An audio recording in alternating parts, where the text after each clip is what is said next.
إن الحمد لله والصلاة والسلام على رسول الله وعلى آله وأصحابه ومن تبع بهداه أما بعد। সম্মানিত ভাই বন্ধুগণ, আজকের আলোচনার বিষয়বস্তু হলো নবজাতক শিশুর বাবা মা এবং অভিভাবকদের করণীয়।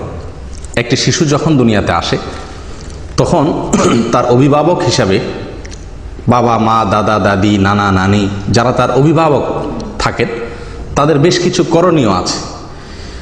এই করণীয়গুলোর বেশিরভাগ আমাদের সমাজে মানুষ জানেই না, খুব কম মানুষই জেনে থাকার কথা। আমরা আজকের আলোচনা ইনশাআল্লাহ 13টি করণীয়র কথা উল্লেখ করব কোরআন এবং সুন্নাহর আলোকে।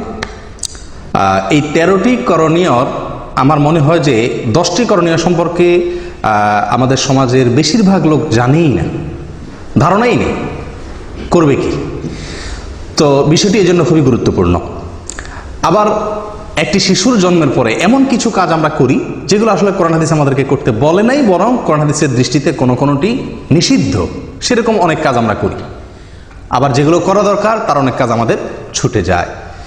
সবাই আমরা অভিভাবক, কেউ হয়তো সন্তানের বাপ, আর না হলে সন্তানের বাপ হব ইনশাআল্লাহ। আর অনেকে তো বাপ হয়ে এখন দাদা হওয়ার উপক্রম, নানা হওয়ার উপক্রম, ঠিক কি না? তো সন্তানের অভিভাবকত্ব থেকে আমরা কেউই কি নই, খালি না। সবাই কোনো না কোনোভাবে কোনো না কোনো শিশুর অভিভাবকত্ব করছি বা করার স্কোপ বা সুযোগ আমাদের আসবে। অতএব একজন অনাগত শিশু এখনো আসে না দুনিয়াতে, আসবে। তার আসার পর আমাদের করণীয়গুলো কি কি, সুন্নাহ ভিত্তিক আমলগুলো কি কি, সেগুলো জানা থাকা খুবই গুরুত্বপূর্ণ। আল্লাহ তাআলা আমাদের সকলকে জানা এবং আমলের তৌফিক দান করেন। প্রিয় ভাইরা, আমরা বিভিন্ন কোরআন এবং হাদিস ঘেটে মোটামুটি 13টি আমল বের করেছি যে একটি শিশুর জন্মের পর এই 13টি করণীয় একজন অভিভাবকের জন্য, একজন বাবার জন্য, একজন দাদার জন্য, একজন নানার জন্য, একজন মায়ের জন্য এই কাজগুলো করা উচিত। তার ভিতরে সর্বপ্রথম যে কাজটি সেটি হলো শয়তান থেকে সুরক্ষিত রাখার জন্য শিশুকে একটি আমল। আমরা সবাই জানি বনি আদমের সবচেয়ে বড় শত্রুকে, সবচেয়ে বড় শত্রু শয়তান। যার সঙ্গে আমাদের শত্রুতা শুরু হয়েছে সেই জান্নাত থেকে বের হওয়ার ঘটনাকে কেন্দ্র করে, তখন থেকে সে ঘোষণা দিয়ে আমাদের সঙ্গে শত্রুতা শুরু করছে। শয়তান ঘোষণা দিয়ে শত্রুতা শুরু করেছে। আল্লাহ সুবহানাহু ওয়া তাআলা কোরআনে বিস্তারিত উল্লেখ করেছে সে আমাদের পথের মোড়ে মোড়ে দাঁড়াবে, আমাদেরকে বিপদগামী করবে, জাহান্নামে নিয়ে ছাড়বে, সে একা যাবে না। এই যে তার চ্যালেঞ্জগুলো যেগুলো কোরআনে উল্লেখিত হয়েছে, সেই চ্যালেঞ্জের কারণে একজন মানুষের সবচেয়ে বড় শত্রু শয়তান, এবং সেই হলো আসল শত্রু, সেই হলো চিরশত্রু। কোনো মানুষের কি হতে পারে না, চিরশত্রু হতে পারে না। মানুষের চিরশত্রু কে হবে?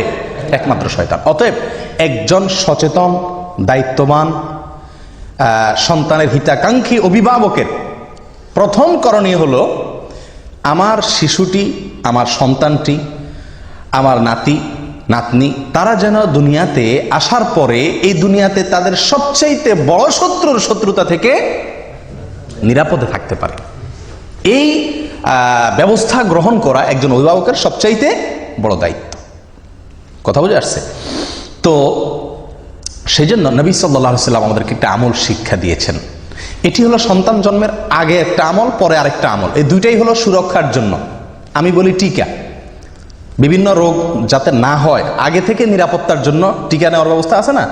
তো এই দুইটা আমলকে আমি বলি টিকার মতো। আগে থেকেই রোগ প্রতিরোধ ব্যবস্থা, শয়তানের আক্রমণ থেকে প্রতিরক্ষার জন্য শিশুর দুটি ব্যবস্থা কোরআন এবং সুন্নাহ আমাদেরকে বাতলে দিয়েছে। একটি শিশু যাতে বড় ধরনের শয়তানের কোনো অ্যাটাক থেকে, আক্রমণ থেকে আল্লাহ তাআলা যেন তাকে হেফাজতে রাখেন, এজন্য আল্লাহর আশ্রয় চেয়ে নেওয়া তার জন্য। একটা হলো সন্তান দুনিয়াতে আসার আগে, আরেকটা হলো সন্তান দুনিয়াতে আসার পরে। দুইটা আমল। সন্তান দুনিয়াতে আসার আগের যে আমলটি, সে আমলটি সম্পর্কে সহিহ বুখারীতে বর্ণিত হয়েছে। আব্দুল্লাহ ইবনে আব্বাস রাদিয়াল্লাহু তাআলা আনহু তিনি বর্ণনা করেছেন যে নবী সাল্লাল্লাহু আলাইহি ওয়াসাল্লাম বলেছেন, লাউ আন্না আহাদাকুম ইযা আতা আহলাহু, তোমাদের কেউ যদি স্ত্রী সহবাসের সময় এই দোয়াটি পড়ে, বলে বিসমিল্লাহি আল্লাহুম্মা জান্নিবনাশ শাইতানা ওয়া জান্নিবিশ শাইতানা মা রাযাকতানা, এই দোয়াটি যদি পড়ে তাহলে কি হবে? ফাকুদিয়া বাইনাহুমা ওয়ালাদ, এই মিলনের ফলে যদি কোনো সন্তান আল্লাহ তাআলা তাদেরকে দান করেন, তাহলে লাম ইয়াদুররুহু শায়তানুন আবাদা, কখনোই শয়তান ওই শিশুর ক্ষতি করতে পারবে না। শয়তান এর ক্ষতি থেকে ওই শিশুটা সুরক্ষিত হয়ে যাবে যদি বাবা মা এই দোয়াটি পড়ে থাকে। দোয়ার অর্থ কি?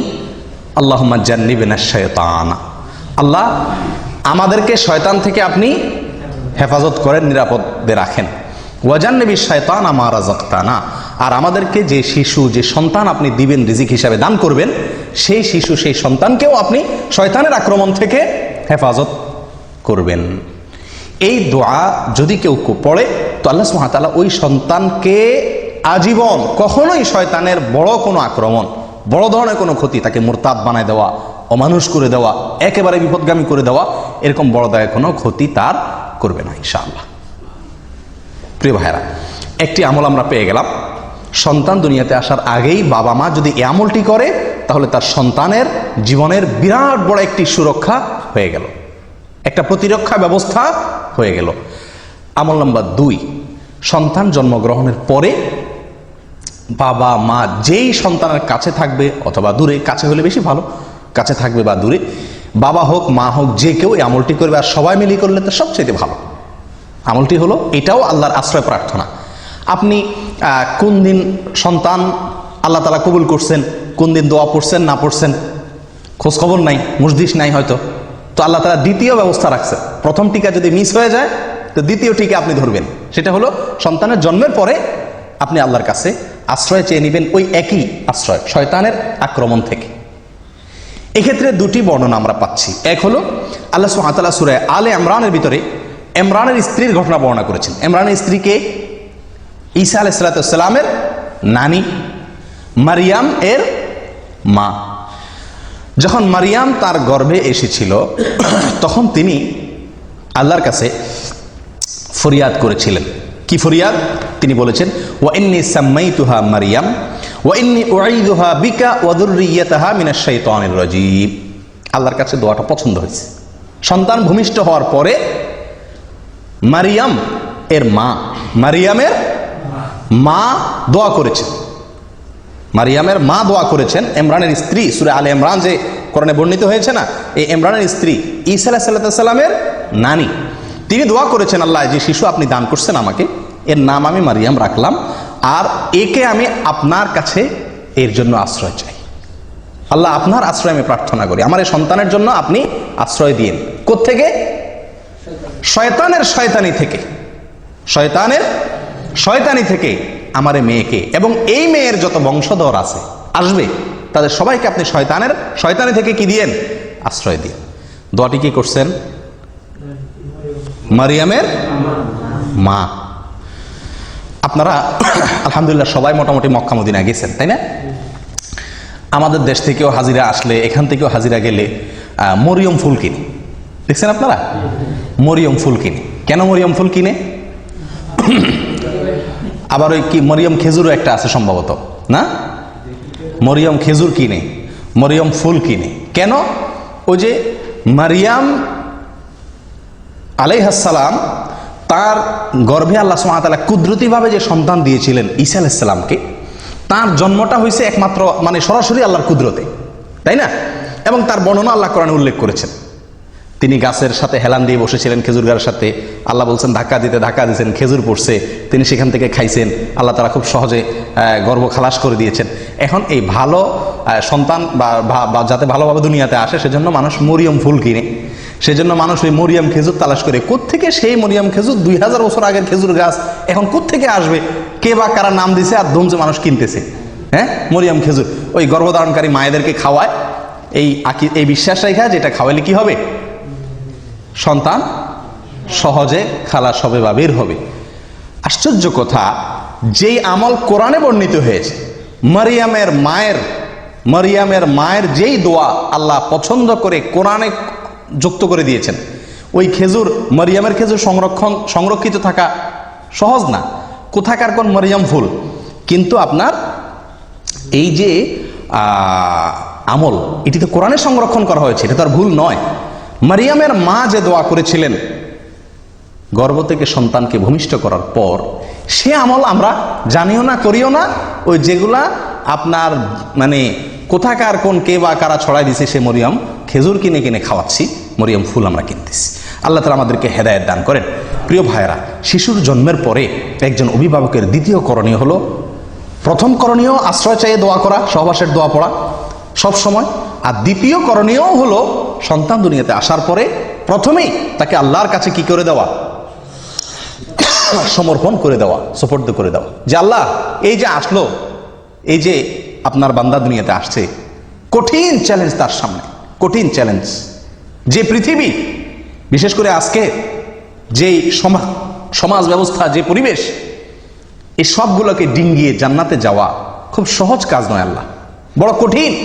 চতুর্দিকে কাঁটা আর কাঁটা, হারামের কাঁটা, শিরকের কাঁটা, নাফরমানের কাঁটা, বেদাতের কাঁটা, ফাসিকি কাজের কাঁটা বোঝায় চতুর্দিকে। আল্লাহ, এই শিশুকে আপনি যদি আশ্রয় না দেন, শয়তানি থেকে সে বাঁচতে পারবে। একজন দায়িত্বশীল অভিভাবকের এই জন্য দ্বিতীয় করণীয় হলো এই দোয়াটি পাঠ করা, শয়তানের আশ্রয় থেকে প্রার্থনা করে। মারিয়ামের মা যেরকম দোয়া করছেন সেরকম দোয়া করা, নিজের ভাষায় করা যেতে পারে। আল্লাহ, আপনি এই শিশুকে আপনি শয়তানের আক্রমণ থেকে, শয়তান যেন তাকে বিপদগামী করতে না পারে, তার ক্ষতি করতে না পারে, তাকে যেন পথ থেকে সরাই দিতে না পারে সিরাতে মুস্তাকিম থেকে। আল্লাহ, জীবনের প্রথমেই আপনার কাছে আমি এই ভিক্ষা চেয়ে নিচ্ছি, এই প্রার্থনা করে চেয়ে নিচ্ছি। কয়জন করছি আমরা আমলটা? হয়তো শুনছিও প্রথম, ঠিকই না?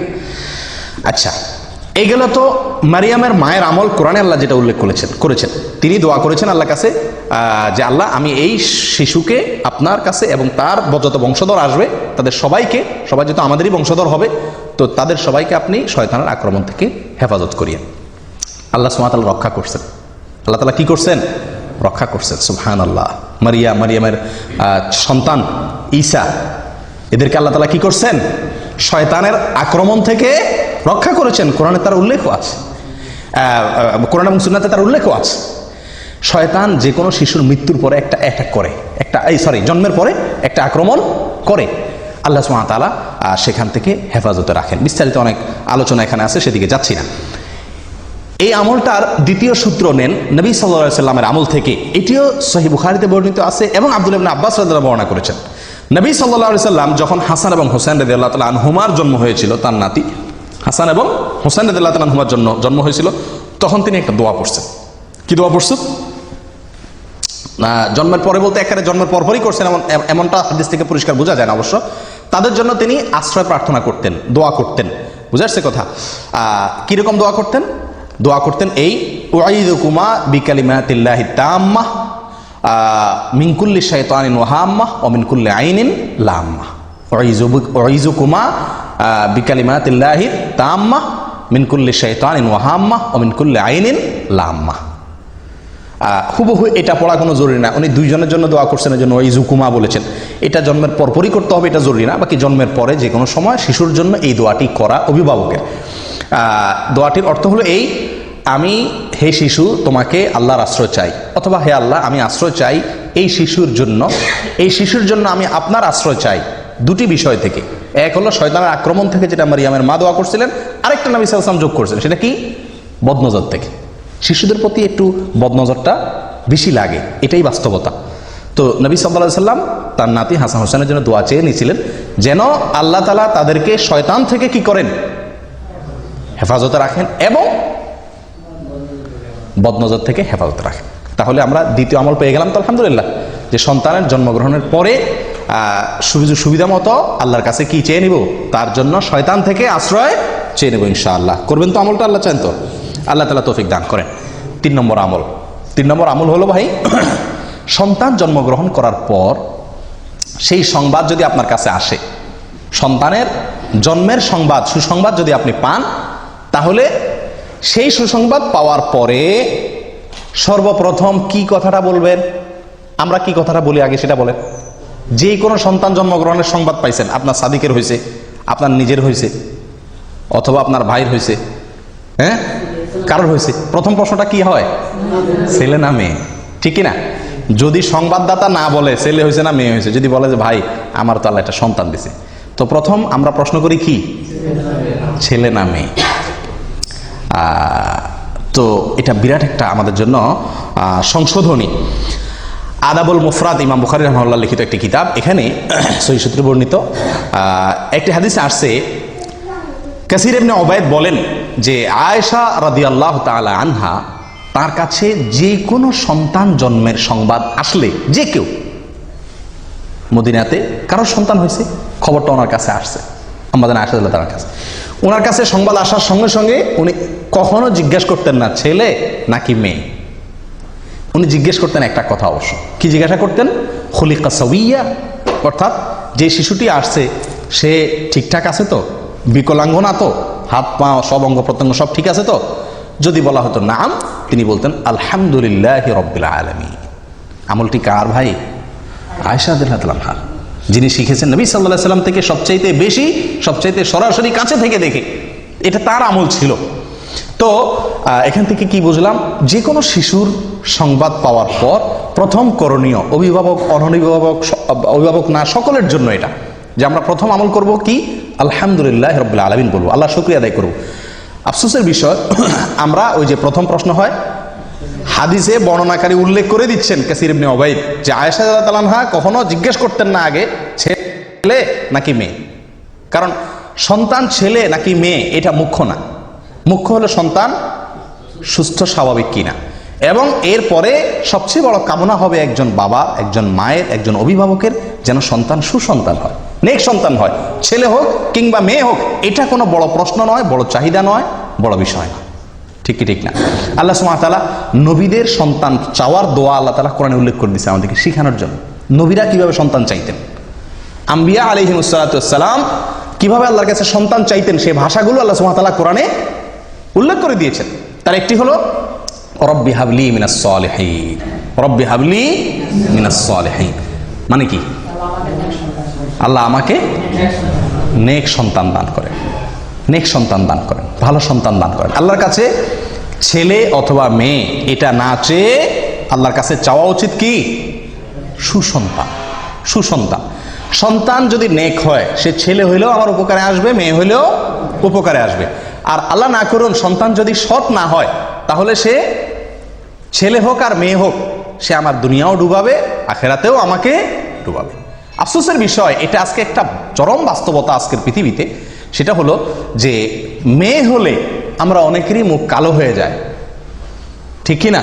আল্লাহ সুবহানাহু ওয়া তাআলা কোরআনে কারীমে বলেন, ওয়া ইযা বুশশিরা আহাদুহুম বিল উনসা যাল্লা ওয়াজহুহু মুসওয়াদ্দান ওয়া হুয়া কাযীব।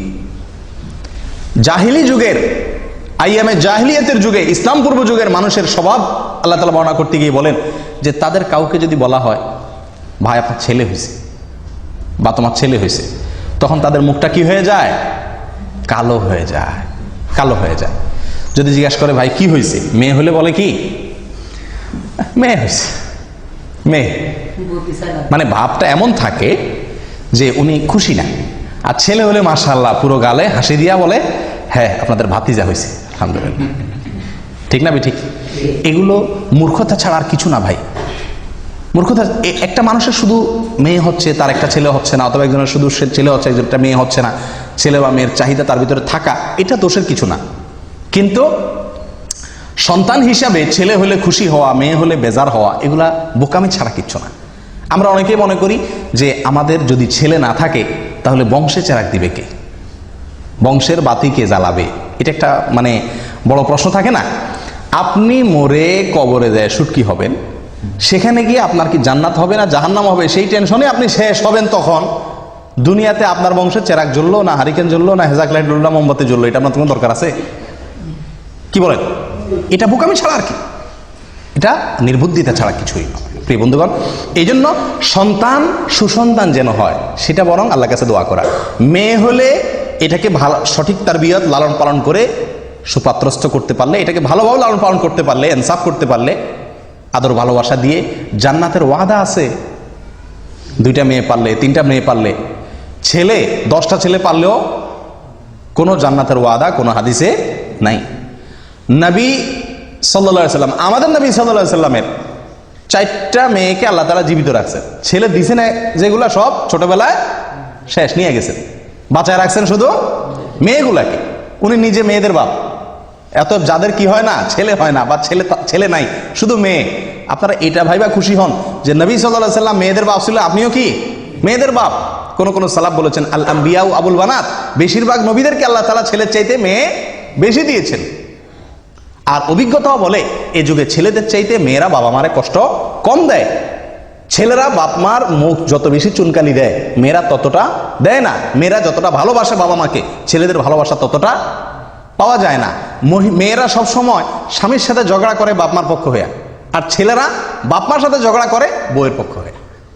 ঠিক না বেঠিক? এর মানে এই না যে আমি বলতেছি ছেলে খারাপ মেয়েই ভালো সব, বাকি বেশিরভাগ ঘটনা এরকম ঘটে থাকে। অতএব জন্মের পরে প্রথম কথা হবে আল্লাহর কাছে শুকরিয়া আদায় করা। ছেলে হয়েছে নাকি মেয়ে হয়েছে এই সমস্ত নিয়ে মুখ কালাকালি করা, এটা এক ধরনের কুফরি, এক ধরনের আল্লাহর নেয়ামতকে কি করা, ডিনাই করা, অস্বীকার করা। এটা উচিত নয়। আল্লাহ তাআলা আমাদেরকে সঠিকটা বোঝার তৌফিক দান করেন। তাহলে 3 নম্বর আমল হলো সন্তান জন্মের সংবাদ শোনার পরে, এটা শুধু অভিভাবকের জন্য না, সকলের জন্য প্রথম কাজ হলো কি করা, শোনার পরে আল্লাহর শুকর আদায় করা, আলহামদুলিল্লাহ রাব্বিল আলামিন বা আলহামদুলিল্লাহ। 4 নম্বর আমল, নবজাতক শিশু দুনিয়াতে আসার পরে তার কানে আজান দেওয়া। কি দেওয়া? কানে আজান দেওয়া। কানে আজান দেওয়া এটি একটি আমল। কয়জনে আপনাদের শিশুর জন্মের পরে আজান দেওয়ার ব্যবস্থা করছিলেন? এখানে হাত তোলেন তো দেখি। মাশাআল্লাহ। বাহিরে আজান দিলে এটা সঠিক হলো না, কানে আজান দিতে হবে। কানে আজান দেওয়া মানে আবার কি না, কানে মাইক ধরে আজান দেওয়া না। ছোট বাচ্চা তো মারাই যাবে, তাহলে অ্যাক্সিডেন্ট হবে। আজান দেওয়া বলতে কানের আজানের বাক্যগুলো তাকে কেউ ধরলো আপনার কোলে রেখে সামনে, তার কান বরাবর নিয়ে আপনি কি করলেন, আজানের বাক্যগুলা শুনায় দিলেন তাকে। এখানে চিৎকার করে করে জোর করে করে তার কানের কাছে মুখ নিয়ে কি নেওয়া না, আজান দেওয়া না। আজানের বাক্যগুলো তার কানে শুনিয়ে দেওয়া। তাকে প্রথম এই আল্লাহর জমিনে আসার পরে আল্লাহর কালিমা, সালাতের আহ্বান তার কানে পৌঁছে দেওয়া, এবং এর একটা প্রভাব তার জীবনে ফলবে ইনশাআল্লাহ। কথা বুঝে আসছে ভাই? আবু রাফি রাদিয়াল্লাহু তাআলা আনহু তিনি বর্ণনা করেছেন। কে? আবু রাফি রাদিয়াল্লাহু তাআলা আনহু তিনি বর্ণনা করেছেন, যেটি মুসনাদে আহমদে এসেছে, সুনানে তিরমিজিতে এসেছে, এবং ইমাম তিরমিজি রাহিমাহুল্লাহ হাদিসটিকে হাসান সহিহ বলে মন্তব্য করেছেন। কি আবু রাফি রাদিয়াল্লাহু তাআলা বলেন, রাআইতু রাসূলুল্লাহ সাল্লাল্লাহু আলাইহি ওয়াসাল্লাম আযানা ফি উযুনিল হাসানি হিনা ওয়ালাদাতু ফাতিমা বিসসালাহ। তিনি বলেন আমি নবী সাল্লাল্লাহু আলাইহি ওয়াসাল্লামকে দেখেছি, আমি নিজে দেখেছি, তিনি ফাতিমা রাদিয়াল্লাহু তাআলা আনহার ছেলে হাসানের জন্মের পরে তার কানে আজান দিয়েছেন। ঠিক নামাজের যে আজান হুবহু সেরকম আজান তিনি তার নাতি হাসান রাদিয়াল্লাহু কানে দিয়েছেন। তাহলে এটা একটা আমল পাইলাম কি পাইলাম না? আজান দেওয়া। অনেকে বলেন বাম কানে একামত দেওয়া, ডান কানে আজান দেওয়া, বাম কানে। ডান কানে আজান দেওয়া তো নবী সাল্লাল্লাহু আলাইহি ওয়াসাল্লামের আমল থেকে সাবেত হলো, যদিও কেউ কেউ এটা নিয়েও এর সনদ নিয়ে অনেকে মন্তব্য করেছেন, কিন্তু আমার কাছে বিশুদ্ধ মনে হয় আজান দেওয়াটাই সুন্নাত, এই হাদিস দ্বারা যেহেতু সাবেত হয়েছে। বাম কানে একামত দেওয়া এটা কতটুকু প্রমাণিত? আমাদের সমাজে বাম কানেও একামত দেওয়ার কি আছে, রেওয়াজ বা সিস্টেম চালু আছে। তো এটা একেবারে ভিত্তিহীন না। এক্ষেত্রে 3টা হাদিস পাওয়া যায়। একটা হাদিস যেটা পাওয়া যায় সেটাকে জাল বলেছেন মুহাদ্দিসিনে কেরাম অনেকে, হাদিসটি ভিত্তিহীন। আরেকটাকে জয়ীব বলেছেন, যেটা সুনানে বাইহাকিতে বর্ণিত হয়েছে।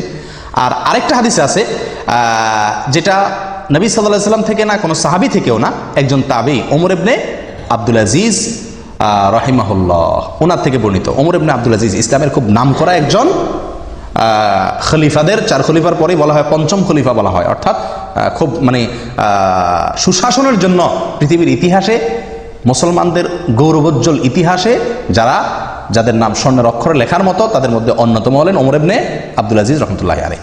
ওনার থেকে বর্ণিত হয়েছে যে উনি বা শিশুর জন্মের পরে ডান কানে আজান দিতেন, বাম কানে একামত দিতেন। কিন্তু এই যে ওনার থেকে বর্ণিত হয়েছে, এটারও কোনো সনদ ছাড়াই অনেক সালাফ উল্লেখ করেছেন। যাই হোক, এই বিষয়টা এই জন্য এত বেশি মজবুতির সাথে প্রমাণিত না। এটি ভগবীতে, তাফসীর ভগবীতে আছে এবং অন্যান্য কিতাবে উল্লেখ আছে। তাহলে ডান কানে আজান দেওয়া, কানে আজান দেওয়া, এটা প্রমাণিত হলো। কয় নম্বর আমল গেল? 4 নম্বর আমল গেল। আমল নম্বর 5, পিতা সন্তানের জন্য কল্যাণের দোয়া করা, বরকতের দোয়া করা, বিভিন্ন জিনিস দোয়া করা। সারা জীবন তো দোয়া করবেনই, কিন্তু শিশুর জন্মের পরে শুরুর দিকে আল্লাহর কাছে কি করবেন, তার জন্য কিছু জিনিস চেয়ে নেবেন। খুব গুরুত্বপূর্ণ একটা আমল। এই আমলটি আদাবুল মুফরাদের ভিতরে আসছে, বিশুদ্ধ সূত্রে বর্ণিত। একজন সাহাবী মুআবিয়া ইবনে কুররাহ রাদিয়াল্লাহু তাআলা আনহু, মুআবিয়া ইবনে কুররা রাদিয়াল্লাহু তাআলা আনহু, তিনি বলেন আমার ছেলে ইয়াস এর জন্ম যখন হয়েছিল, তো এলাকার যে সমস্ত সাহাবীরা আছেন, সিনিয়র সাহাবীরা, তারা আমার বাসায় আসছেন, তাদেরকে আমি মেহমানদারি করছি, সন্তান হয়েছে বাসায় আসছেন আশপাশের পাড়ার লোকজন সাহাবীরা, তো তারা এসে শিশুর জন্য কি করছেন, অনেক দোয়া করছেন তাদের মতো করে।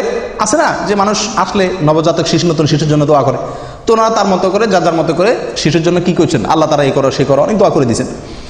তো বাবা হিসাবে মুআবিয়া ইবনে কুররা রাদিয়াল্লাহু তাআলা আনহু, তার মনের ভিতরে একটু খুঁতমুতে ভাব রয়ে গেছে যে ওনারা দোয়া করছেন, কিছু জিনিস আল্লাহর কাছে চাইছেন, ঠিক আছে, কিন্তু আমার বিশেষ কিছু চাওয়া আছে ছেলেকে দিয়ে, আমার কিছু টার্গেট আছে, আমার কিছু চাওয়া আছে, কিন্তু সেগুলো ওনারা বলেন নাই। তো তিনি তাদেরকে লক্ষ্য করে বলছেন যে বারাকাল্লাহু লাকুম ফীমা দাআউতুম, আপনারা যে আমার শিশুটার জন্য, ছেলেটার জন্য, ইয়াসের জন্য দোয়া করে দিয়েছেন, এই জন্য আল্লাহ আপনাদের বরকত দান করুক। তবে আমার কিছু দোয়া আছে, আমি এখন একটু বলবো, আপনারা সাথে একটু কি বলেন, আমিন বলেন। তখন তিনি বলেন যে আমি কয়েকটা দোয়া তখন করছি আমার শিশুর জন্য, তার যেন সে দিনদার হয়, মুত্তাকি ফরজগার হয়, তার যেন ব্রেন ভালো হয়, মেধাবী হয়, এরকম কয়েকটা দোয়া করছি। এই দোয়া করে ওনার সাথে আমিন বলছেন। মুআবিয়া ইবনে কুররা রাদিয়াল্লাহু তাআলা বলেন যে আমি এই শিশুর বড় হওয়ার পরে, আমার ছেলে যখন বড় হয়েছে, তো এর ভিতরে আমি ওই যে দোয়া তার জন্য করছিলাম, আমি লক্ষ্য করে দেখছি যে প্রত্যেকটি দোয়া খেটে গেছে এবং তার জীবনে ফলে গেছে, আমি দেখছি। তাহলে বাবা হিসাবে একজন সাহাবীর আমল পাইলাম যে উনি বাবা হিসাবে সন্তানের জন্য কি করছেন, বিভিন্ন জিনিস আল্লাহর কাছে শুরুতেই চেয়ে নিয়েছেন। কয় নম্বর আমল গেল? 5 নম্বর। আমল নম্বর 6, তাহনিক করা। কি করা ভাই? তাহনিক। তাহনিক করছেন আপনারা কেউ শিশুর জন্য? কজন তাহনিক করছেন বলেন? হয়তো নামই শুনছেন প্রথম, ঠিক না? এটি একটি আমল, এটি একটি আমল এবং সুন্নাত। এটি বিলুপ্ত আমলগুলোর মধ্য থেকে একটি আমল। তাহনিক হলো শিশুর জন্মের পরে তার মুখে প্রথম খাবার হিসাবে মায়ের বুকের শাল দুধ খাবে, ওটা তো ঠিক আছেই, আর এর বাইরে খেজুর চাবায়া মুখের লালাতে হালকা ভেজার পরে তার মুখে একটু দেওয়া, যাতে করে রসটা যায় তার মুখে, সে যাতে চেটে খেতে পারে, বাস এরকম করে। আবার খেজুর কোনো অংশ দিলে তো গলা আটকিবে, ছেলে বাচ্চার জন্য কষ্ট হবে, ক্ষতি হবে, সেটা না। মুখের ভিতরে চাবায়া ওইটাকে ভিজায়া তার মুখে দেওয়া, যাতে করে সে শুধু রসটুকু, সামান্য একটু রস চেটে নিতে পারে, খেতে পারে, এটাকে বলা হয় তাহনিক। আয়েশা রাদিয়াল্লাহু তাআলা আনহা বলেন, সহিহ মুসলিমে বর্ণিত আছে, নবী সাল্লাল্লাহু আলাইহি সাল্লামের যুগে যত শিশুর জন্ম হতো সবাই তার কাছে নিয়ে আসতেন, আনলে তিনি ওই শিশুর জন্য দোয়া করতেন বরকতের, এবং যেদিন হয়তো সেদিনই সাধারণত আপনার, এবং তার জন্য কি করতেন, তাহনিক করে দিতেন। কি করে দিতেন? তাহনিক করে দিতেন। কে? নবী সাল্লাল্লাহু আলাইহি সাল্লাম। তাহলে বোঝা গেল আমলটা নবী সাল্লাল্লাহু আলাইহি সাল্লাম থেকে প্রমাণিত এবং এটা সুন্নাত। এখন একটা কথা হলো, আমাদের যুগে তো কি নাই, নবী সাল্লাল্লাহু আলাইহি সাল্লাম নাই, তাহলে আমাদের শিশুর তাহনিক কে করাবে? খেজুর দিয়ে তার তাহনিকটা কে করাবে? তো এটা নিয়ে অনেক ওলামায়ে কেরাম বলেন, আপনার যুগে যে কোনো নেককার, পরহেজগার, মুত্তাকি, ইমাম সাহেব, কোনো আলেম, কোনো ভালো মানুষ তার কাছে নিয়ে যাবেন, তাকে দিয়ে তাহনিক করাবেন। বুঝে আসছে কথা? অন্য অনেক ওলামায়ে কেরাম বলেন না, নবী সাল্লাল্লাহু আলাইহি সাল্লাম তাহনিক করেছেন, ওনার পরে কোনো সাহাবীর কাছে আর কেউ নিয়ে গেছেন বলে খুব একটা প্রমাণ হয় না, অতএব অন্য কারোর কাছে নেওয়া জরুরি না। বাপ মা, দাদা দাদি, নানা নানি যারাই থাকবেন আশেপাশে, তারাই কি করে দিবেন? তাহনিক করে দিবেন। এটা সুন্নাত। তাহলে এই তাহনিকের যে আমলটা, এই আমলটাও আমাদের সমাজ থেকে একেবারেই প্রায় বিদায় হয়ে গেছে বললে ভুল হবে, এটা তো নাই। একটা হলো আগে থেকে ছিল, এখন নাই।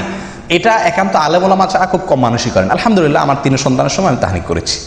তো তাহনিকের আমলটি আমাদের অনেকের জানা নাই। এর ভিতরে অনেক কল্যাণ, তার স্বাস্থ্যগত দিক থেকে এবং অনেক দিক থেকে কল্যাণ নিহিত আছে। সবচেয়ে বড় কল্যাণ হলো নবী সাল্লাল্লাহু আলাইহি সাল্লামের যুগে সাহাবীরা আমলটা করছেন, নবী সাল্লাল্লাহু আলাইহি সাল্লাম আমলটা করছেন, আমরাও সেটা করবো, সুন্নতের আমল।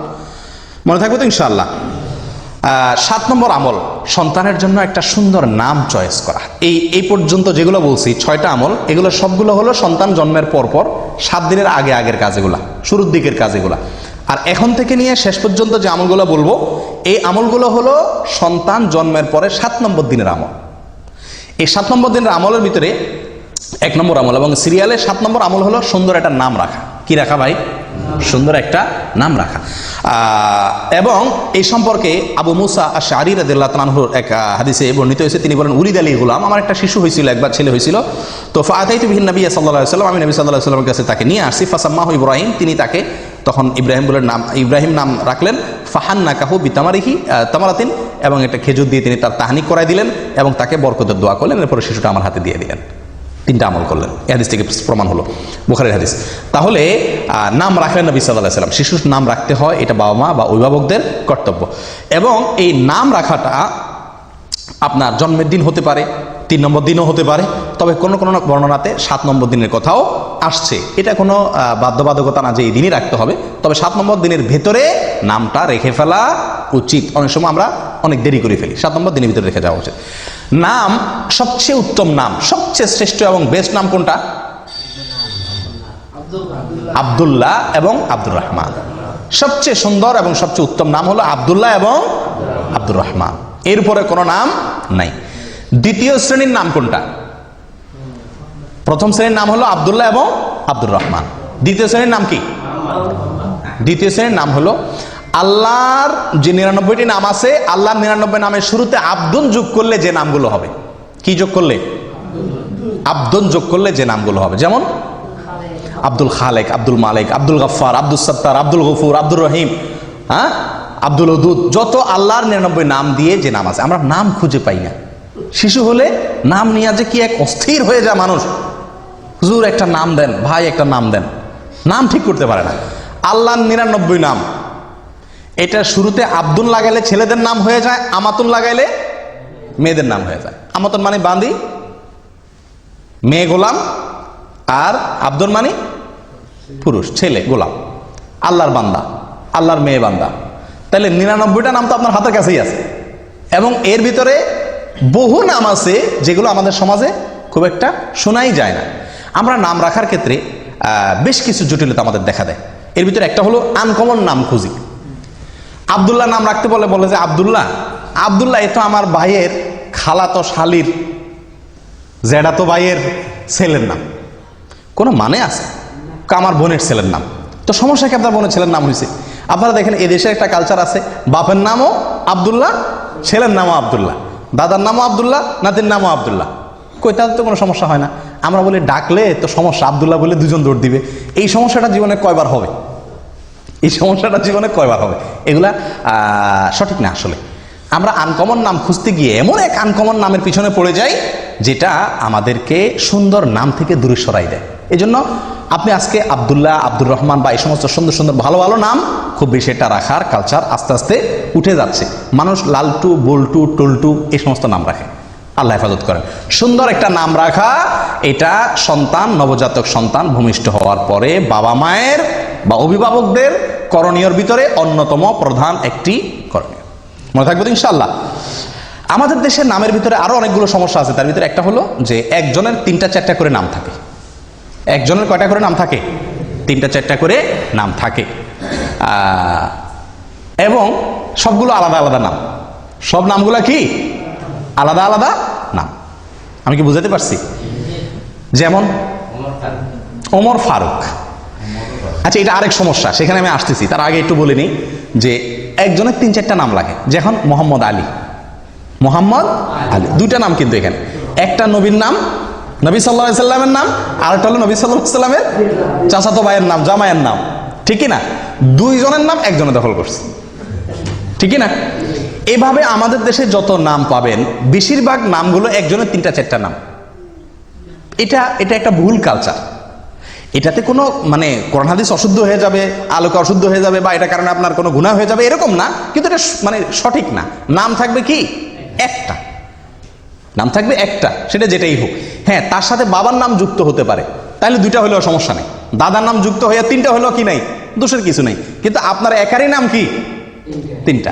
এখন তার নাম হলো মোহাম্মদ আলী, তার বাবার নাম হলো আব্দুল গফুর, তাহলে মোহাম্মদ আলী, আব্দুল গফুর, দাদার নাম আরেকটা লোগান, তাহলে 4টা-5টা নাম হয়ে গেল। 3 জনের মিলায় 4-5টা নাম।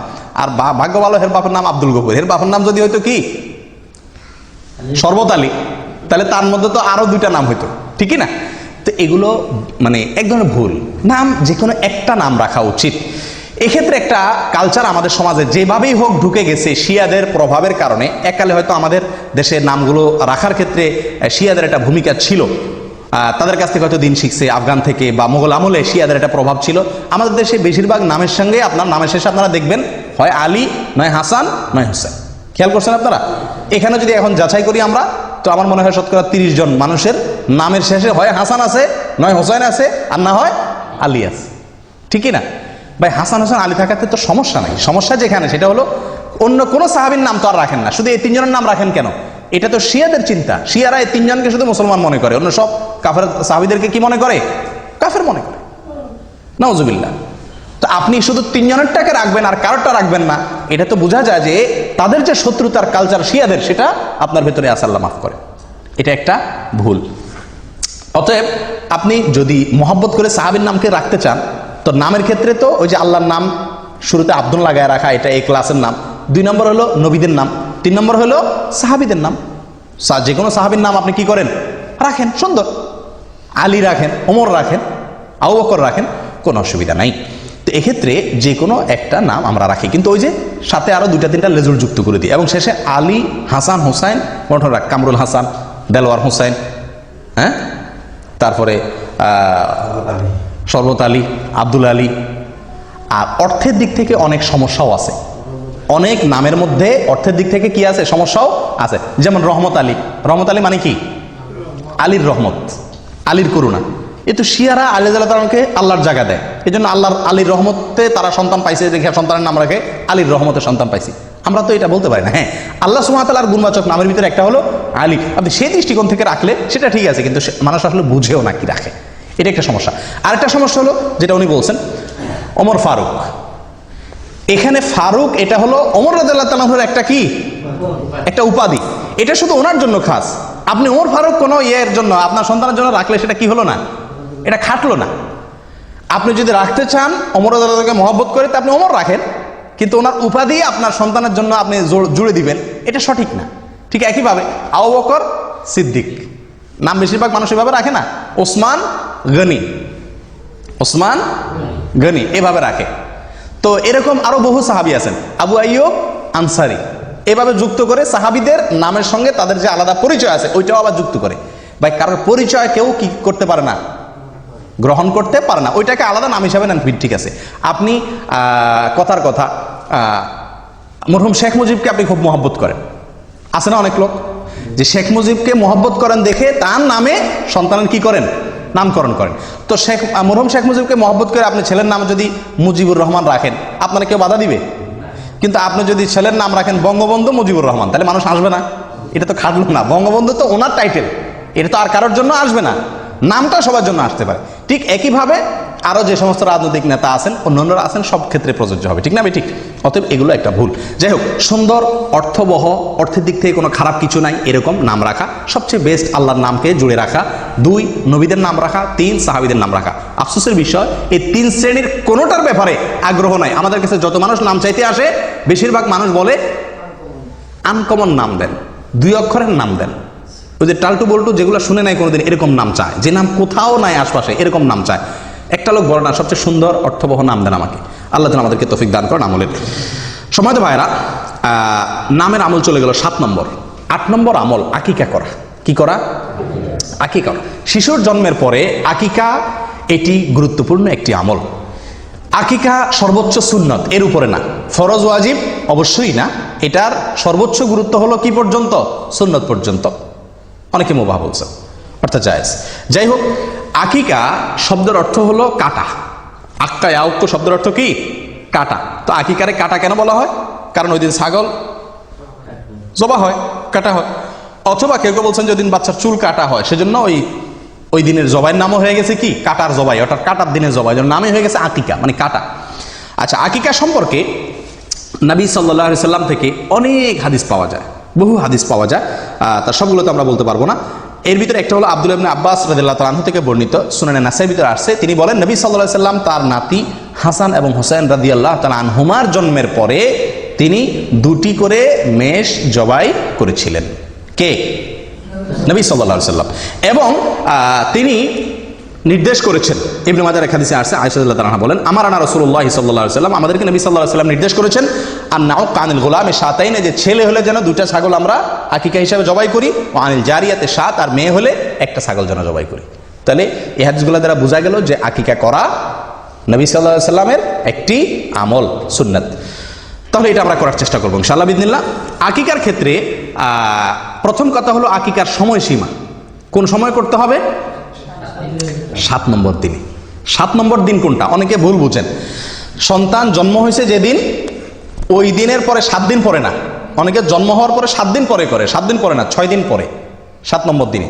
আর সহজ হবে বোঝার জন্য, যেই দিনে সন্তান জন্মগ্রহণ করে, যেই বারে জন্মগ্রহণ করে, পরের সপ্তাহ তার আগের দিন। রবিবারে জন্মগ্রহণ করলো, তাহলে 7 নম্বর দিন কি বারে হবে? শনিবার হবে। সোমবার না, সোমবার তো আরো পরে হবে, শনিবার হবে। রবিবারে হলে রবি, সোম, মঙ্গল, বুধ, বৃহস্পতি, শুক্র, শনি, 7 নম্বর দিন হবে শনিবার। সোমবারে জন্মগ্রহণ করলে আকিকা হবে কি বারে? রবিবারে। শুক্রবারে জন্মগ্রহণ করলে আকিকা হবে বৃহস্পতিবারে। এ হলো আকিকার সময়, 7 নম্বর দিন। তবে বুরাইদা রাদিয়াল্লাহু তাআলা আনহু থেকে বর্ণিত এক হাদিসে আসছে, যেটি বাইহাকিতে বিশুদ্ধ শুদ্ধ বর্ণিত হয়েছে, যে নবী সাল্লাল্লাহু আলাইহি ওয়াসাল্লাম বলেছেন, আল আকিকাতু তুযবাহু লিসাবঈন আও লি14 আও লি21। আকিকার পশু জবাই করতে হবে 7 নম্বর দিনে, অথবা অপশন আছে, দ্বিতীয় সুযোগ আছে, সেটা হলো 14 নম্বর দিনে, অথবা 3 নম্বর সুযোগ আছে 21 নম্বর দিনে। এই তিনটাই এই হাদিস দ্বারা বোঝা গেল সুন্নাত। তবে 1 নম্বরের সুন্নাত হলো, ফার্স্ট ক্লাসের সুন্নাত হলো 7 নম্বর দিনে করতে পারলে উত্তম, আর না হলে 14 বা 21 নম্বর দিনের আরো 2টা স্টেশন আছে, সেগুলো ধরতে পারেন। কিন্তু যদি এই 3 দিনের কোনো দিন আপনি করতে না পারেন, তাহলে সুযোগ আছে পরবর্তীতে যে কোনো সময় করার, কিন্তু এই 3 দিনে বা বিশেষ করে 7 নম্বর দিনে করা উত্তম। এখন একটা প্রশ্ন আসে, মেয়েদের জন্য আকিকার পশু জবাই করতে হবে একটা, ছেলেদের জন্য হলো 2টা। কেন? এটা কিছুটা বৈষম্য মনে হয় না? বিশেষ করে আজকের নারীবাদীর যে জোয়ার চলতেছে, নারীবাদের জোয়ারে তো এটা বড় প্রশ্ন। ছেলে হয়েছে দেখে কি খুশি দেখা ইসলাম 2টা করতে বলছে, মেয়েদের বেলা একটা কেন? হ্যাঁ, একজন মুসলিমের সবচেয়ে বড় উত্তর হলো, এক্ষেত্রে আমরা নবী সাল্লাল্লাহু আলাইহি সাল্লাম এর অনুসরণ করার জন্য আল্লাহ নির্দেশ করেছেন। উনি বলেছেন, সেটা আমান্না সাল্লাম না, আমরা মেনে নিয়েছি। যুক্তি খুঁজে আমল করা, এটার নাম কি নয়? ইসলাম নয়। যারা যুক্তি ছাড়া আমল করে না, বিশ্বাস করে না, তারা মুসলিম না। তারা কি না? যুক্তি ছাড়া বুঝে না। তার আগে যুক্তি দিতে হবে তারে, প্রত্যেকটা কাজ তারপরে সেই করবে। তাহলে এটার কি বলে না? ইসলাম গ্রহণ বলে না। পৃথিবীতে যখন মানুষ জাহান্নামে যাবে, তখন সবাই ইমানদার হয়ে যাবে। জাহান্নামে যাওয়ার আগে কি হয়ে যাবে? ইমানদার হয়ে। একটা মজার কথা আছে, রসিকতা করে, ধাঁধা আর কি, যে কোনো বেঈমান জাহান্নামে যাবে না। কোনো বেঈমান জাহান্নামে যাবে না মানে কি? কোনো কাফের কি যাবে না জাহান্নামে? একটি কাফেরও জাহান্নামে যাবে না মানে কি? কাফের জাহান্নামে যাবে না মানে? তাহলে কে যাবে জাহান্নামে? জান্নাতে ইমানদার জাহান্নামে যাবে। যখন সে জাহান্নামে যাবে, তখন আর কেউ কাফের থাকবে না। থাকবে? সে তো জাহান্নাম দেখার পরে সব কিছু বিশ্বাস করবে না? এই দেখার পরে, বুঝার পরে এখন সে বিশ্বাস করলে এটার মূল্য আর নাই। তো এর মানে হলো যে কাফের জাহান্নামে যাবে না। জাহান্নামে যখন যাবে তখন ঈমান আসবে, কিন্তু সেই ঈমানের ভ্যালিডিটি আল্লাহ সুবহানাহু ওয়া তাআলার কাছে আর নাই বা থাকবে না। যাই হোক, তাহলে যেটা বলছিলাম, আকিকার ক্ষেত্রে কেন মেয়েদের ক্ষেত্রে একটা? ওই যে নবী সাল্লাল্লাহু আলাইহি ওয়াসাল্লাম বলছেন, সেই জন্য আমার কোনো যুক্তি আর প্রয়োজন নাই। কিন্তু এর বাইরে বহু যুক্তি আছে। দেখুন, ইহুদিরা মদিনাতে, ইহুদিদের বসবাস ছিল, তাদের প্রভাব ছিল মদিনার সমাজে। ইহুদিরা মেয়ে হলে কোনো আকিকাই করতো না। আকিকা এটা আগে থেকে চালু ছিল। তারা ছেলে হলে আকিকা করতো, মেয়ে হলে কোনো আকিকা করতো না। কারণ মেয়ে হলে তো সবাই কি, এমনি তাদের মেজাজ গরম, জবাই জীবন্ত কবর দিতে পারলে বাঁচে, আবার আকিকা মেয়ে হলে। যাই হোক, এটা মুশরিকদের ভিতরে বেশি ছিল যদিও, কিন্তু ইহুদিরা মেয়ে হলে আকিকা দিত না। নবী সাল্লাল্লাহু আলাইহি ওয়াসাল্লাম একটা দিতে বলেছেন। এর অনেক কারণ আছে, যৌক্তিক কারণ আছে। সবচেয়ে বড় কারণ হলো নবী সাল্লাল্লাহু আলাইহি ওয়াসাল্লামের নির্দেশ। বাস, অনেক উলামা ইকরাম এর একটা কারণ উল্লেখ করেন যে আকিকার ব্যাপারে এক হাদিসে আসছে, আল আকিকাতু আল গোলামু মুরতাহানুন বিআকিকাতিহি। যে কোনো শিশুর জন্মের পরে তার আকিকার বিনিময়ে সে বন্ধক থাকে আল্লাহর কাছে, বন্ধক থাকে। বন্ধক বুঝেন আপনারা? কোনো জিনিস কারোর কাছে বন্ধক রাখার মানে কি? টাকা দিয়ে সেই জিনিসটা আমি কি করতে পারবো? ছাড়াতে পারবো। না ছাড়ালে ততক্ষণ পর্যন্ত ওটা আমার হবে না। সন্তান বন্ধক থাকে জন্মের পরে, আকিকা দিলে বন্ধক ছুটে। মানে কি? কি বন্ধক থাকে? এর ব্যাখ্যা কি? এর ব্যাখ্যা সম্পর্কে অনেক কথাই আছে, মুহাদ্দিসিন ইকরাম বলেছেন, হাদিসে স্পষ্ট কিছু বলা হয় না। কেউ কেউ বলেছেন এর মানে হলো এই শিশু কিয়ামতের দিন তার বাবার জন্য সুপারিশ করবে না যদি বাপে আকিকা না করে। আকিকা করলো, বন্ধক ছুটে গেছে, এবার সুপারিশ করবে। কেউ কেউ বলেছেন এর মানে হলো আল্লাহ তাআলা একে শয়তান থেকে সুরক্ষিত করা, দুনিয়াতে বিপদ আপদ থেকে রক্ষা করা, এই জিনিসগুলো মানে লক থাকে, আকিকা করলো লক খুলে গেল। কথা বুঝে আসছে? তো ছেলেদের জীবনে নিরাপত্তার ঝুঁকি সবচাইতে বেশি মেয়েদের তুলনাতে, এবং ডাক্তাররা বলেন যে পুরুষদের শরীরে রোগ প্রতিরোধ ক্ষমতা মেয়েদের তুলনাতে কম থাকে, আর মেয়েদের শরীরে রোগ প্রতিরোধ ক্ষমতা একটু বেশি থাকে। আল্লাহ সৃষ্টি করছেন এভাবে। এই জন্য ডোজ, আকিকা যদি আমি ডোজ হিসাবে নেই তার নিরাপত্তার জন্য, তার সুস্থতার জন্য, তাহলে এক্ষেত্রে ছেলের জন্য ডবল ডোজ, কারণ তার শরীরের ভিতরে রোগ প্রতিরোধ ক্ষমতা কম, আর মেয়ের জন্য সিঙ্গেল ডোজ, কারণ তার শরীরের রোগ প্রতিরোধ ক্ষমতা বেশি। শুধু তাই নয়, মেয়ে এবং ছেলে এদের উভয়ের মধ্যে আমরা যদি দেখি জীবনের রিস্ক কার বেশি? ছেলেদের বেশি। রাস্তায় যেতে হয়, গাড়িতে যেতে হয়, অ্যাক্সিডেন্টের সম্ভাবনা থাকে, বিপদ আপদের সম্ভাবনা মেয়েদের থেকে ছেলেদের মধ্যে বেশি থাকে। অ্যাক্সিডেন্টে, একটা অ্যাক্সিডেন্টে 10টা মানুষ মারা যায়, বেশিরভাগ ছেলেই মারা যায়, তাই না? তো তাদের জন্য নিরাপত্তা রক্ষার এই টিকা বা ডোজ ডবল আল্লাহ তাআলা রাখছে। এটা একটা যুক্তি, কিন্তু এটা সঠিক হওয়া কোনো জরুরি না। এরকম অনেক যুক্তি দেওয়া যেতে পারে। সবচেয়ে বড় যুক্তি হলো আল্লাহ এবং তার রাসূলের নির্দেশ, ব্যাস। মেয়ে হলে একটা, ছেলে হলে দুইটা। তবে এক হাদিসে আসছে ছেলেদের জন্য দুইটা যে ছাগল আপনি জবাই করবেন, সে দুইটা কি হইতে হবে? সমান সমান হওয়া উচিত, না হলে হয়ে যাবে, কিন্তু উচিত হলো সমান সমান হওয়া, কাছাকাছি হওয়া, মানে দেখতে একেবারে একটা আসমান আর জমিন যেন তফাৎ না হয়ে যায়। আমরা অনেকেই একটা গরু দেই, একটা ছাগল দেই, তাই না? তারা এই হাদিসের খেলাফ আমল হয়ে যায়। আপনি মনে করেন যে বিশাল বড় গরু দিলাম, সওয়াবটা বেশি হয়ে গেলেন, নামটা বেশি পাইছেন, গোশত বেশি পাইছেন, মানুষ বেশি খাওয়াইছেন, বাহবা বেশি পাইছেন, ঠিক আছে, কিন্তু সুন্নতের উপরে আমল আপনার হলো না। কারণ হাদিসে একেবারে সুস্পষ্টভাবে বলা আছে যে আকিকার পশু যেন কি হয়? দুইটা কাছাকাছি হয়, দেখতে যেন খুব বেশি বেশ কম না হয়। আকিকা কোন পশু দিয়ে দিবেন, এটা একটা বড় প্রশ্ন, এবং কোরবানির সাথে আকিকা মিশানো এটা আরেকটা বড় প্রশ্ন। দেখুন ভাই, কোরবানির সাথে আকিকা মিলায়া একসাথে দেওয়া যাবে কিনা, একই গরুতে কোরবানি আকিকা মিক্স করে দেওয়া যাবে কিনা, আমাদের দেশের অনেক ওলামা ইকরাম বা বেশিরভাগ ওলামা ইকরাম যাবে বলেন, অথচ হানাফি মাযহাবের একজন প্রসিদ্ধ আলেম পাকিস্তানের মুফতি রশিদ আহমদ রাহিমাহুল্লাহ, উনি আহসান ফতোয়া, একটা বিরাট বড় ফতোয়ার কিতাব লিখেছেন। এই ফতোয়ার কিতাবে এবং অন্যান্য জায়গাতে তিনি এটার খুব ঘোরতর বিরোধিতা করেছেন, যেটা জায়েজ নাই। খোদ হানাফি মাযহাবের ওলামা ইকরামেরই, আমাদের হানাফি মাযহাবের ওলামা অনেকে বিরোধিতা করেন, এবং এটাকে মোটের উপরে আমরা অ্যানালাইসিস করলে দেখি এই কাজটি সতর্কতামূলক হলো। নবী সাল্লাল্লাহু আলাইহি ওয়াসাল্লাম যেভাবে করছেন ডাইরেক্ট সেভাবে করতে পারা। সেটা কি? ছাগল দেওয়া, কোরবানির গরুর ভিতরে কি না আকিকা মিক্স না করা। কোনো দিক থেকে কোরবানির সাথে আকিকার মিল থাকলেও অনেক দিক থেকেই মিল নাই। কোরবানির সময় আকিকার সময় এক না, অনেক দিক থেকে বেশ কম আছে, অনেক দিক থেকে মিল আছে। যাই হোক, তো এই জন্য আকিকা কোরবানির সাথে না মিশায় আলাদা দেওয়া উচিত। এটা একটা বিষয় গেল। আরেকটা বিষয় হলো যে এক গরুতে কোরবানি দিলে আপনি কয়জনের পক্ষ থেকে চলে? 7 জনের, কিন্তু আকিকা দিলে এক, ছেলে হলে একটা। কিন্তু সেক্ষেত্রেও ওই যে দুইটা পাশাপাশি রাসূল ইসলাম কাছাকাছি বয়সে বলতে বলছেন, তাহলে সেক্ষেত্রে 2 গরু তো আকিকা মানুষ দেয় না, হয় একটা দেয় গরু, ওইটা দিয়ে ছেলে হলে এক গরুতে সেরে ফেলে, অথবা এক গরুর সাথে বড় ধরে একটা ছাগল দেয়। অনেকে তো গরুতে অংশ দেয়, তো এই অংশ দেওয়া না দেওয়া উচিত, ডাইরেক্ট গরু বা ছাগল দেওয়া উচিত। দেখুন ভাই, আকিকার 3টা শ্রেণী আমি বলি। এক হলো আপনি গরুতে 2 নাম দিলেন, এটা হাদিসের থেকে অনেক দূরে হয়ে যায়। এটা সম্পূর্ণ যুক্তি নির্ভর হয়, দলিলের সরাসরি দলিলের সাথে মিলে না। নাম্বার 2, 2টা ছাগল দেওয়া বা 2টা ভেড়া দেওয়া সরাসরি, এটা নবী সাল্লাল্লাহু আলাইহি ওয়াসাল্লাম আমার সাথে মিলে, এটা হলো এই ক্লাসের। আরেকটা হলো যে একটা গরু দিলেন, একটা ছাগল দিলেন, এটা কোনো রকমের চলে। বুঝে আসছে কথা? এটা সবচেয়ে উত্তম হলো 2টা ছাগল দেওয়া। আকিকা যদি কেউ দিতে না পারে, সমস্যা আছে? বিশেষ কোনো অসুবিধা নাই, হারাম না, কারণ এটা ফরজও নয়, ওয়াজিবও না। কিন্তু বিনা কারণে আকিকা কি করা উচিত না? ছাড়া উচিত না। আমাদের সমাজে অনেক লোক আকিকা দেয় না, অথবা বাপ হয়েছেন, ছেলের বাপ হয়েছেন, একটা ছাগল বলে যে একটা ছাগলের টাকা আছে আমার কাছে, সমস্যা আছে? সমস্যা নেই, আপনার যদি সামর্থ্য না থাকলে একটা দিবেন। কিন্তু আমাদের দেশে মানুষের জন্য আমি বলি যে একটা দিলে চলবে না ছেলের বাপ হইলে। কেন? কারণ ছেলের বাপে যদি বলে যে আমার সামর্থ্য নাই, আমার তার সাথে কথা আছে। কেমনে সামর্থ্য নাই আপনার সামর্থ্য নাই কেমনে আমার বুঝাই দেন।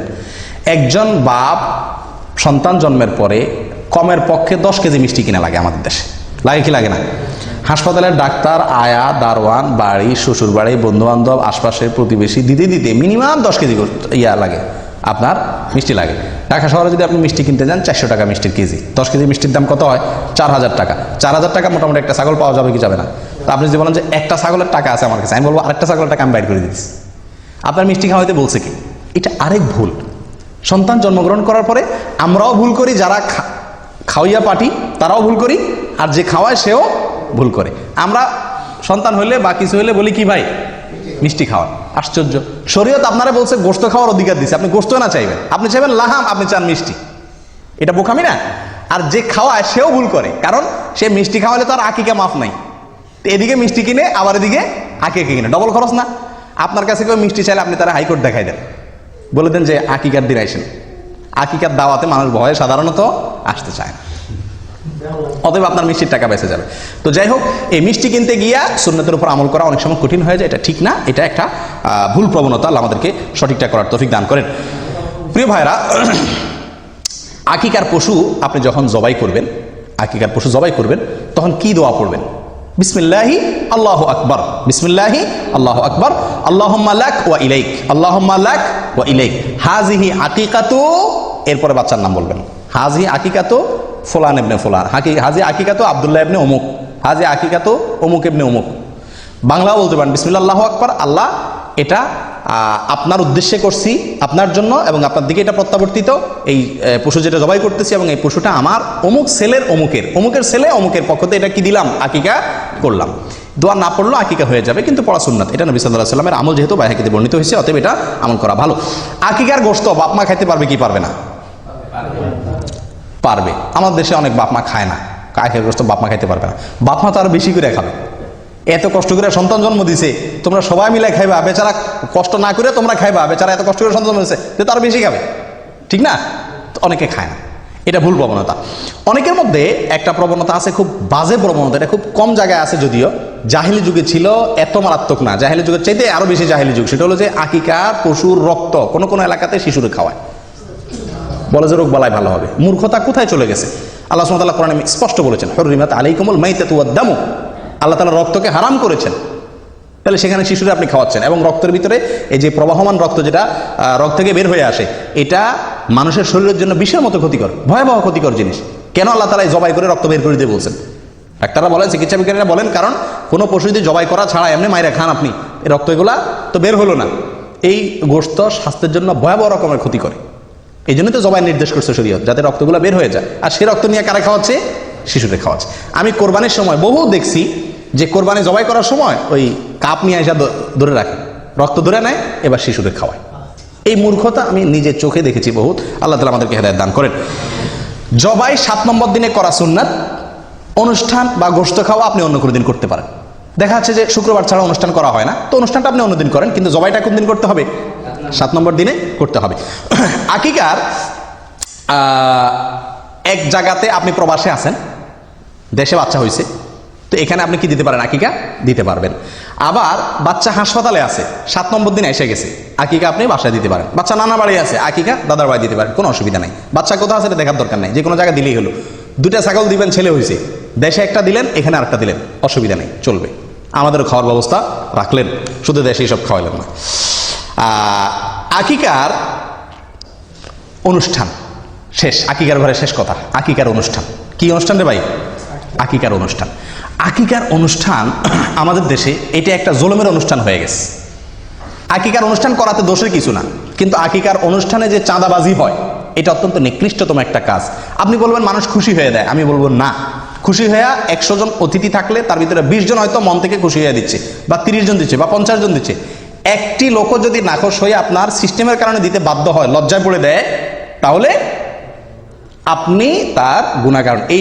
এই উপহারটা আপনার জন্য হারাম হয়ে গেল।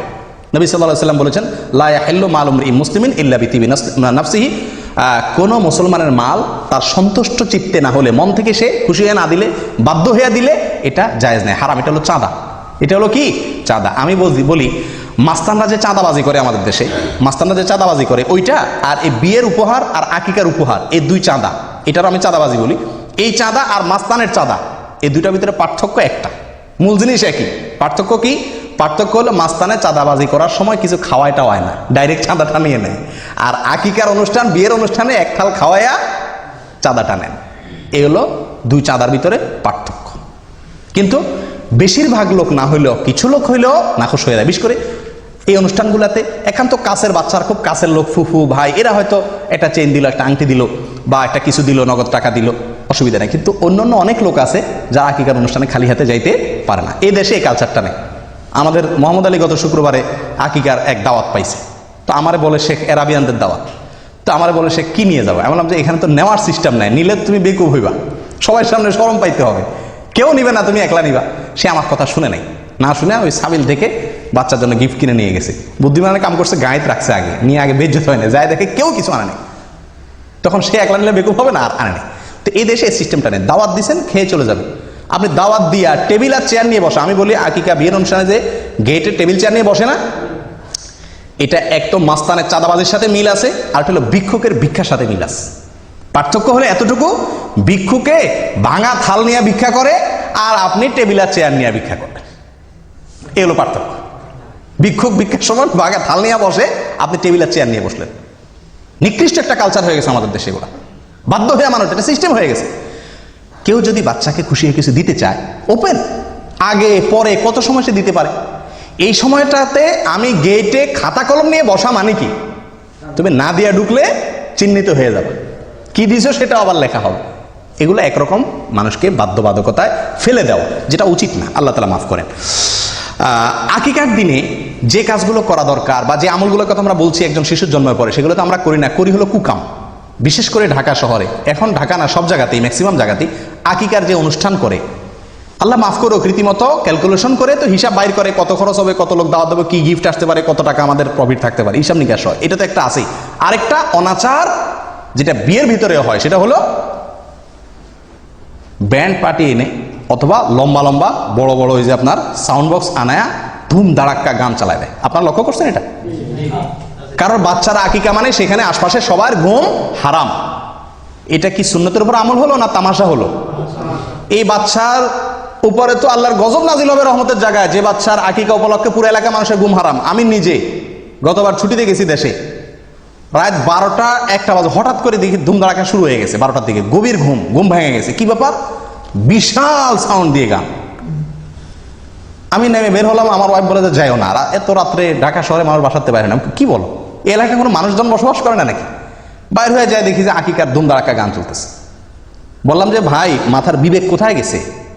এই শিশুটার জন্ম হয়েছে, তার জন্য সবাই দোয়া করবে। এই যে আমার ঘুমটা ভাঙাই দিলেন, আমি কি দোয়া করবো না বদদোয়া করবো? আমার মধ্যে শত শত লোক বদদোয়া করতেছে শিশুর জন্য, আর আপনি ধুম ধাড়াক্কা গান লাগাই দিচ্ছেন। মূর্খতা কোথায় গিয়ে ঠেকছে? আপনি বিয়ের অনুষ্ঠানে গান বাজাবেন না, নাচবেন, আরো কিছু করবেন, আপনার বাসায় আপনি করেন। আপনি সাউন্ড বক্স দিয়ে পুরো এলাকা মানুষের কষ্ট দিচ্ছেন। শিশুর কষ্ট হচ্ছে, অসুস্থ লোকের কষ্ট হচ্ছে, ঘুমন্ত মানুষের কষ্ট হচ্ছে, অনেকের ডিউটি আছে সকালে, অনেকের পরীক্ষা আছে সকালে, সারা রাত। এবং বিশেষ করে ঢাকা শহরের এই কালচার একবারে পুরো ঢাকা শহরে আছে। আমরা মূর্খ, এখনো কত লেভেলের নিচু লেভেলের মূর্খ রয়েছি যে রাতভর আমি পুরো এলাকা মানুষকে বাধ্যতামূলক গান শোনাই, কেউ কিছু বলারও অধিকার নাই, সাহস নাই, ক্ষমতা নাই। মূর্খতা কোথায় চলে গেছে? তো আকিকার অনুষ্ঠানকে এটা বেবরকতি করে, কল্যাণ নষ্ট করে এই সমস্ত গান বাজনার কারণে। আল্লাহ হেফাজত করেন।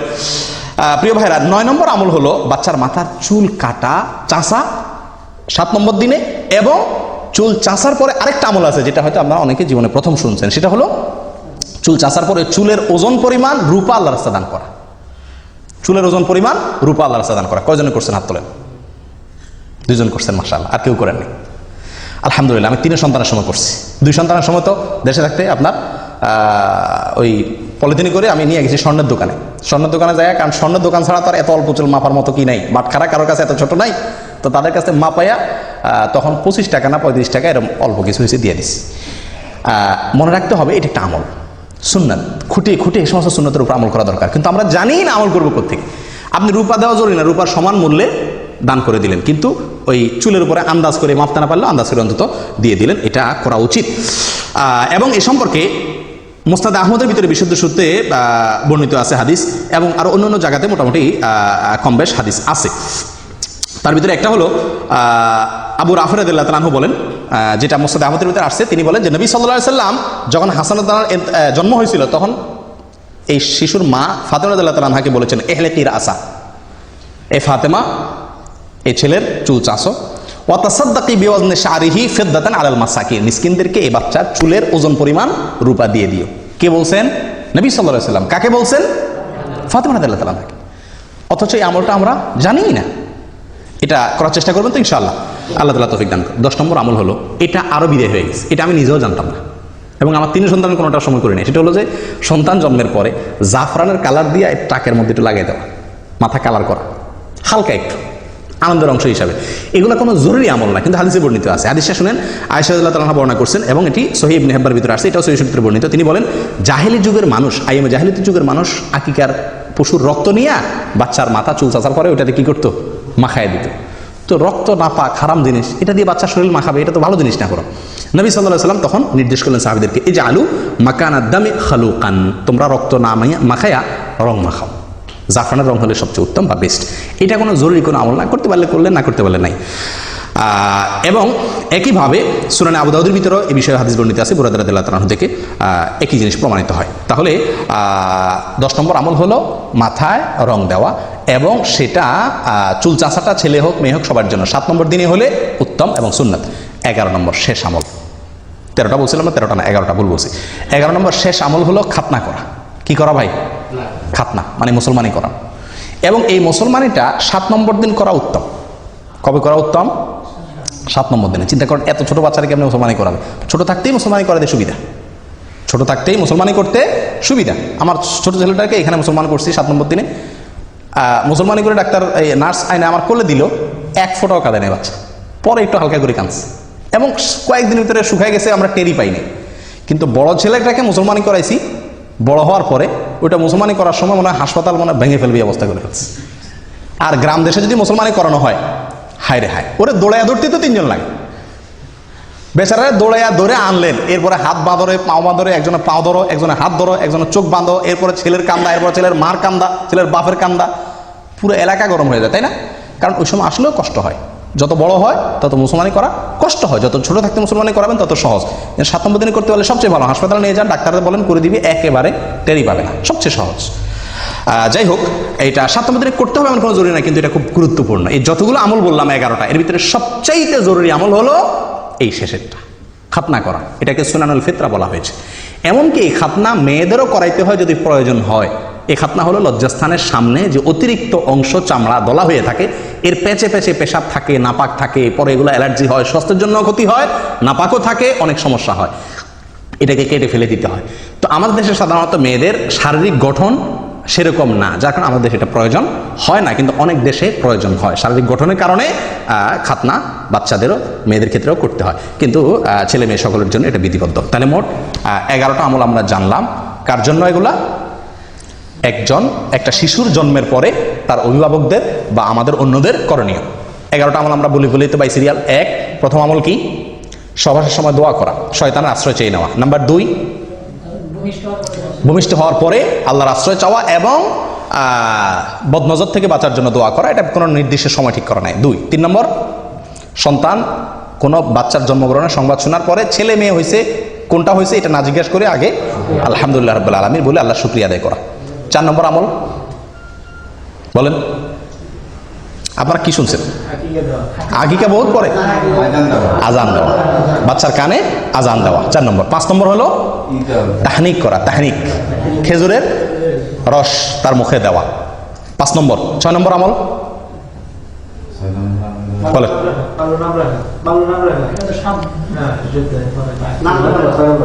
6 নম্বর হলো সুন্দর নাম রাখা। না, নাম রাখার আগে আরেকটা আছে, তাহনিক পর আরেকটা আছে, বলেন। হ্যাঁ, বাবার জন্য দোয়া করা, বাবা শিশুর জন্য কি করা? দোয়া করা, বরকতের কল্যাণে দোয়া করা। কয় নম্বর গেল? 6 নম্বর। 7 নম্বর হলো সুন্দর একটা নাম রাখা, অর্থবহ একটা ভালো নাম রাখা। 8 নম্বর হলো সুন্নত পদ্ধতিতে সঠিকভাবে ভালোভাবে আকিকা করা। আকিকার ক্ষেত্রে একটা মাসালা রয়ে গেছে, বড় হওয়ার পরও কি করা যায়? আকিকা করা যায়। হাসান বসরি রাহমাতুল্লাহ আলাইহি বলেন, যদি কেউ পুরুষ হয়ে থাকে তার আকিকা যদি করা হয় এটা জানতে পারে, সেজন্য আকিকা করে। মুহাম্মদ ইবনে সিরিন রাহমাতুল্লাহ আলাইহি আরেকজন তাবেঈ, উনি বলছেন যে যদি আমার আকিকা করা হয় না, আমি জানতাম, তাহলে আমারটা আমি করতাম। নবী সাল্লাল্লাহু আলাইহি সাল্লাম নিজে নবী হওয়ার পরে ওনার আকিকা তিনি করেছেন। অতএব যদি কারোর আকিকা হয় না এটা শিওর জানতে পারে, তাহলে তার নিজের আকিকা সে পরে করতে পারে। তাহলে 8 নম্বর আমল গেল আকিকা। 9 নম্বর চুল চাষা এবং চুলের ওজন পরিমাণ রূপা আল্লাহ দান করা, তার সমমূল্য। 10 নম্বর আমল হলো জাফরানে কালি দিয়ে মাখানো। 11 নম্বর আমল হলো খাতনা করা। আল্লাহ তাআলা আমাদের সকলকে এই সবগুলোকে আমল করার তৌফিক দান করে। জাযাকুমুল্লাহ ওয়া আখিরু দাওয়ানা আলহামদুলিল্লাহি রাব্বিল আলামিন।